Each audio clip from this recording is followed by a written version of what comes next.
રાજકોટની 38 વર્ષીય પરિણીતાએ સાસરિયાઓના અત્યાચારથી કંટાળી સરકાર પાસે ન્યાયની માંગણી કરી છે। મોરબીની પરિણીતાએ પતિ, સાસુ તેમજ જેઠ સહિતના વિરુદ્ધ મોરબી મહિલા પોલીસ સ્ટેશન ગત 27 જાન્યુઆરીના રોજ ફરિયાદ નોંધાવી હતી। પરિણીતાના લગ્ન 2010માં થયા હતા અને તેમને 12 વર્ષની દીકરી છે। સાસરિયાઓ અનેક બાબતે તેમને શારીરિક તેમજ માનસિક ત્રાસ આપતા હતા। એટલું જ નહીં, દીકરાની લાલચમાં અત્યાર સુધીમાં 2 વખત ગર્ભપાત પણ જબરદસ્તીથી કરાવડાવ્યો છે। પરિણીતાને માતા પિતા સાથે પણ સંબંધ નહોતા રાખવા દેતા। પતિ અને દીકરી સાથે પોતે કેનેડામાં રહેતી હતી।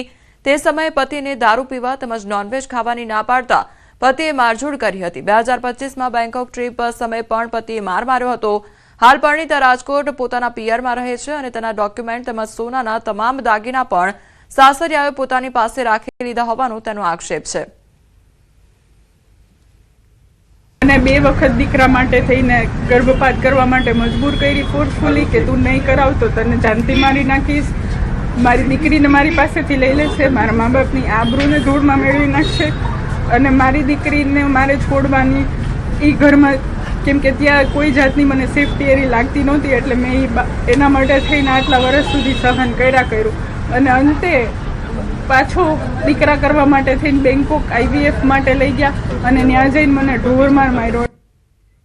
સુરતમાં સાયબર ક્રાઇમ સેલ દ્વારા સાયબર ઠગાઈનો પર્દાફાશ કરવામાં આવ્યો છે, જેમાં આરોપીએ ફરિયાદીના મોબાઈલ ફોનમાં ગેરકાયદેસર પ્રવેશ મેળવી બેંક ખાતાનું એક્સેસ મેળવી લીધું હતું અને તેમના ખાતામાંથી 10.65 લાખ રૂપિયા ઓનલાઈન ટ્રાન્સફર કરી લેવાયા હતા।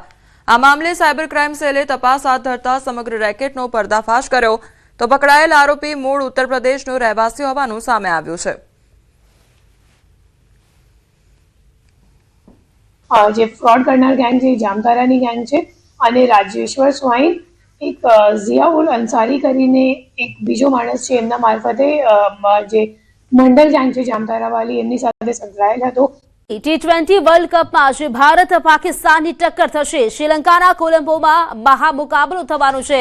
આજે સાંજે 7 કલાકે મેચ શરૂ થવાની છે તો મેદાન બહારના પાકિસ્તાનના ડ્રામા બાદ આખરે ક્રિકેટ ચાહકો જેની રાહ જોઈ રહ્યા હતા તે ઘડી આવી ગઈ છે। ICC T20 વર્લ્ડ કપનો સૌથી મોટો મુકાબલો આજે કોલંબોના આર પ્રેમદાસા સ્ટેડિયમમાં ભારત અને પાકિસ્તાન વચ્ચે રમાવાનું છે। આ ટુર્નામેન્ટમાં અત્યાર સુધીના પ્રદર્શનને જોતા ભારતને જીતનું પ્રબળ દાવેદાર માનવામાં આવી રહ્યું છે। ભારતે પોતાની સફરની શરૂઆત અમેરિકા સામે જીત સાથે કરી હતી, જેમાં સૂર્યકુમાર યાદવે શાનદાર ઇનિંગ રમી હતી। ત્યારબાદ નવી દિલ્હીમાં રમાયેલી મેચમાં ભારતે નામીબિયાને 93 રને હરાવીને T20 વર્લ્ડ કપના ઇતિહાસમાં રનની દ્રષ્ટિએ પોતાની સૌથી મોટી જીત નોંધાવી હતી। બીજી તરફ પાકિસ્તાને નેધરલેન્ડની અમેરિકા સામે જીત મેળવીને લય પકડી છે, જેના કારણે આજની મેચ રોમાંચક બનવાની પૂરી શક્યતાઓ છે।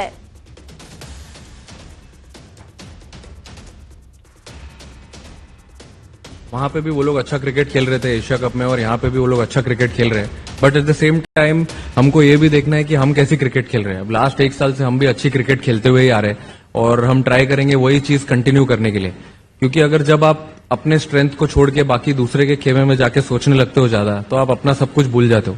तो मैंने वही समझाया है सबको भी। At the end of the day again we are here to play some good cricket. अच्छा क्रिकेट खेलेंगे और फिर जो अच्छा क्रिकेट खेलेगा वो रिजल्ट उसके साइड होगा। વાત કરીએ સુરતની, જ્યાં મંદિરમાં ચોરી થતા ચકચાર મચી ગઈ। ડિંડોલી વિસ્તારમાં સંસ્કારી ચોરની કરામત સામે આવી છે। મેસ્તાન આવાસમાં માતાજીના મંદિરમાંથી ચોરી કરી। ચોરી કરતા પહેલા ચોરીએ ભક્તિભાવથી માતાજીના ચરણ સ્પર્શ કર્યા। મંદિરમાં વ્યવસ્થિત રેકી કર્યા બાદ આ શખ્સ દાનપેટી લઈને ત્યાંથી ફરાર થઈ ગયો।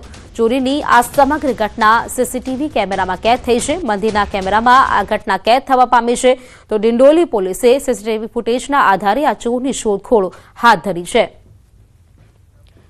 તો સુરતના ડિંડોલી વિસ્તારની આ ઘટના છે। મંદિરના સીસીટીવી કેમેરામાં આ ચોર કેદ થયો છે। ફૂટેજમાં જે પ્રકારે જોઈ શકાય છે કે એ વ્યક્તિ છે તે અંદર પ્રવેશે છે ને ત્યારબાદ માતાજીના ચરણો આગળ શીશ ઝુકાવી ત્યાંની દાનપેટી લઈને ફરાર થઈ જાય છે। તો જે પ્રકારે આપ જોઈ શકો છો કે આ તસ્કર ત્યાં પહોંચે છે, અહીં જે દાન પેટી છે તે લઈને ત્યાંથી ફરાર થઈ જતો નજરે પડી રહ્યો છે. આ ચોરીની સમગ્ર ઘટના સીસીટીવી કેમેરામાં કેદ થવા પામી છે.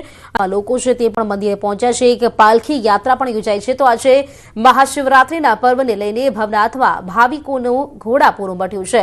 ભવનાથ મંદિરના પરિસરમાં માનવ મેદની ઉમટી પડી છે. સમગ્ર ગિરનાર વિસ્તાર શિવમય બન્યો હોય તેવા દ્રશ્યો સામે આવ્યા. હજુ પણ ભવનાથ તરફ લોકોનો પ્રવાહ યથાવત જોવા મળી રહ્યો છે. અત્યાર સુધીમાં લગભગ 9 લાખથી વધુ શ્રદ્ધાળુઓએ ભવનાથનો મેળો માણ્યો છે. વધુ જાણકારી મેળવીશું. સંવાદદાતા દીપિકા ખુમાણ ભવનાથથી મારી સાથે જોડાઈ ગયા છે. દીપિકા, વાત કરીએ, અત્યારે આપ ત્યાં જ ઉપસ્થિત છો, જે પ્રકારે દ્રશ્યો જોવા મળી રહ્યા છે, એક આનંદ અને ઉલ્લાસ તો જોવા મળી રહ્યો છે. આપ ત્યાં છો, કેવો માહોલ આપ જોઈ રહ્યા છો?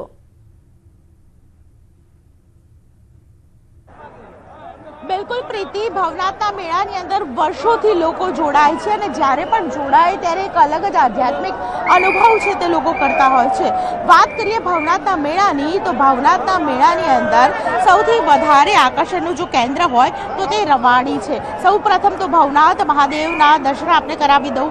ન્યૂઝ 18 ગુજરાતીના માધ્યમથી જે લોકો ઘરે બેઠા ખાસ કરીને ભવનાથના દર્શન કરી શકે તે પ્રકારે ખાસ એ વિશેષ ન્યૂઝ 18 ગુજરાતી દ્વારા મહાશિવરાત્રિના આ મહા અવસર ઉપર સીધું જ પ્રસારણ બતાવવામાં આવી રહ્યું છે. અને દિવસભર આજે મહાશિવરાત્રિના મેળામાં ભવનાથના મેળામાં જે પ્રકારે માહોલ છે તે જોવા મળશે. મોટી સંખ્યામાં લોકો જ્યારે ઉપસ્થિત છે, લોકો સાથે પણ વાતચીત કરીશું. ભાઈ, ક્યાંથી આવ્યા છો અને કેવી રીતે આવ્યા એ કહેશો? હું બેઝિકલી રાજકોટથી આવું છું અને બહુ વહેલી સવારથી હું ચાલતા અહીંયા આવ્યો અને જાણીને જોઈને ખૂબ જ આનંદ થયો. પ્રશાસનની જે વ્યવસ્થા છે, જે રીતે શ્રદ્ધાળુઓ શાંતિથી દર્શન કરે છે અને કોઈ જાતની અહીંયા તકલીફ છે નહીં.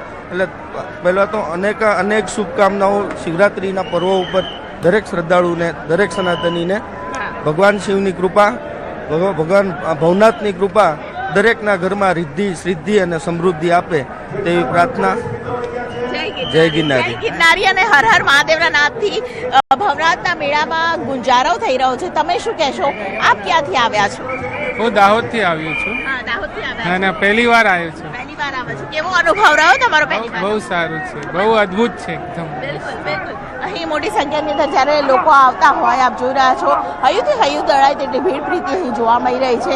જ્યારે મોટી સંખ્યાની અંદર જ્યારે લોકો આવતા હોય ત્યારે તેની માટે અરેન્જમેન્ટ પણ એ પ્રકારે કરવું પડે અને વ્યવસ્થા પણ એ પ્રમાણે ગોઠવાઈ પણ છે. જય ગિરનારી બોલતા બોલતા ઘણા બધા લોકો આવ્યા છે. ક્યાંથી આવ્યા છો બેન? રાજપીપળાથી આવ્યા છો. નર્મદા જિલ્લો. નર્મદાથી કેટલા વાગે નીકળ્યા હતા? બિલકુલ દીપિકા, આભાર આપનું જોડાવા માટે. તો આપે જે પ્રકારે જોયું, મોટી સંખ્યામાં લોકો અત્યારે ભવનાથ ખાતે પહોંચ્યા છે. છેલ્લા 5 દિવસથી લગભગ 9 લાખ જેટલા લોકો અત્યારે ત્યાં પહોંચી ચૂક્યા છે. શિવરાત્રીના પાવન પર્વને લઈને સોમનાથ મહાદેવ મંદિર ખાતે વહેલી સવારથી જ ભાવિકોની ભીડ જામી છે. વહેલી સવારે 4 કલાકથી જ મંદિરના દ્વાર ખોલતા ભાવિકોની ભીડ ઉમટી હતી. તો આજે મંદિરના દ્વાર સતત 42 કલાક સુધી ખુલ્લા રહેશે. આજે શિવરાત્રીને લઈને સોમનાથ મંદિર પરિસરમાં પાલખી યાત્રાનું પણ આયોજન કરવામાં આવ્યું છે અને દેશભરમાંથી મોટી સંખ્યામાં ભક્તો પહોંચી રહ્યા છે. આપ જોઈ શકો છો કે લોકોનો ખૂબ જ ઉત્સાહ છે. લાખોની સંખ્યામાં આજે ભક્તો અહીં આવવાની અમારી અપેક્ષા છે અને સવારની આરતી થઈ ચૂકી છે. અત્યારે ધ્વજારોહણ થવા જઈ રહ્યું છે. લોકો ખૂબ જ ઉત્સાહિત છે. બહુ સારી રીતે દર્શન કર્યા છે. અમે નહોતી ખબર એના વિશે પણ વધારે જાણકારી લીધી છે અંદર બેઠા અને લગભગ મેં 1008 વાર નામ લીધા ભગવાનના અને બહુ જયકારો કરાવ્યો છે. આજે શિવરાત્રીના દિવસે દર્શન કરવા આવ્યા. બધી બહુ વ્યવસ્થા બહુ સરસ છે અને એટલી બધી ભીડ છે પણ છતાં અમને આરામથી સરસ દર્શન થઈ ગયા છે. અને મારું તો એવું જ કેવું છે કે દર વર્ષે એકવાર શિવરાત્રીમાં અહીંયા આ જ્યોતિર્લિંગમાં દર્શન કરવા બધાને અવશ્ય આવવું જ જોઈએ. બહુ જ મસ્ત અનુભૂતિ થઈ છે અમને. અહીંયા સોમનાથની વ્યવસ્થા પણ આ લોકોની બહુ જ મસ્ત છે. આજનું બધી જાતની વ્યવસ્થા, ટ્રાફિક બી એટલો બધો છે પણ કોઈ અડચણ નથી થઈ અમને લોકોને. આજે મહાશિવરાત્રીનો પાવન પર્વ છે ત્યારે પ્રથમ જ્યોતિર્લિંગ સોમનાથ મહાદેવ મંદિર ખાતે મોટી સંખ્યામાં ભાવિકો છે તે ઉમટી પડ્યા છે. ખાસ કરીને આજે મહાશિવરાત્રીના પાવન પર્વને લઈ વહેલી સવારે 4 વાગ્યાની આસપાસ સોમનાથ છે તે ખુલ્લા છે. તો દિવસભર અલગ અલગ કાર્યક્રમો છે તે પણ યોજવામાં આવશે. વહેલી સવારે 6 વાગે પ્રાતઃ મહાપૂજાનો પ્રારંભ થયો હતો, તો 7 વાગે પ્રાત આરતીનો પ્રારંભ થયો હતો. જોકે 9 વાગ્યાની આસપાસ પાલખી યાત્રા છે તે પણ સોમનાથ મંદિર પરિસરની અંદર કાઢવામાં આવશે. ત્યારે એક પ્રકારે કહી શકાય કે જે પ્રમાણે સોમનાથ સ્વાભિમાન પર્વની ઉજવણી કરવામાં આવી હતી ને તે ઉજવણી પહેલાના દિવસોમાં એટલે કે ખાસ કરીને સમગ્ર શ્રાવણ માસ દરમિયાન 30 લાખ જેટલા લોકો છે તે સોમનાથ ખાતે આવતા હતા. પરંતુ હાલ જોવા જઈએ તો સોમનાથ સ્વાભિમાન પર્વ બાદ કહી શકાય કે સોમનાથની અંદર મોટી સંખ્યા